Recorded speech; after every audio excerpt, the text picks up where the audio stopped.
ક્યાં કામ થયો બેન તમે? ગારિયા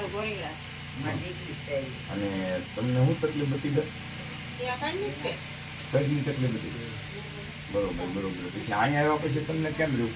રેડી હાવ રેડી. રેડી નકર હું ગામે આમ લુગડા પહેરીને ઊભી થામ ત્યાં રોવાય છે. કાંઈ નહીં. તી પછી આ તમે કીધું તું પાટો અને દવા ઓલું કરી નાખજો બંધ, એટલે બધું બંધ કરી દીધું. પછી બીજે દી ગોદડા તોડ્યા ગયા. કાંઈ ન છું. અને હાવ રેડી.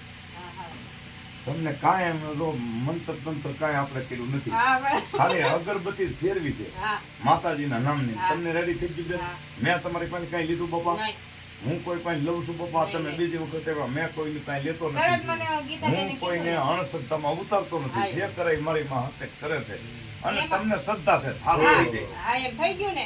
રેડી થઈ ગયું હા, ને? રેડી થઈ ગયું. તઈ જ આપણે આવ્યા હોય તમને ને. તમને શું તકલીફ હતી દાદા? મને કોઈ તકલીફ અત્યારે કેમ રહ્યું? રેડી થઈ ગયું ને? એક ખાલી અગરબત્તી ફેરવી હતા. હાવ રેડી થઈ ગયું ને દાદા? ખોટું નહીં બોલતા હો. અહીંયા આવ્યા તો કેટલી તકલીફ હતી? અત્યારે હા એમ બહાર આટો મારીએ. રેડી થઈ ગયું પણ તમને તો બેન તમારા ઘરમાં બધાને સુખ શાંતિ થઈ ગઈ ને? હા એક આ છોકરાને હા અહીંયા તમે આવ્યા હા એ તમારા ઘરમાં કોઈ ધંધો નતો કરતો નહીં. અને અહીંયા આવ્યા પછી તમારા ઘરના બધા ધંધો કરવા મળે ને અત્યારે તમારે સારું છે ને બેન? તો જય શક્તિ માં બીજું હું આપણે તો જો ધંધો હાલે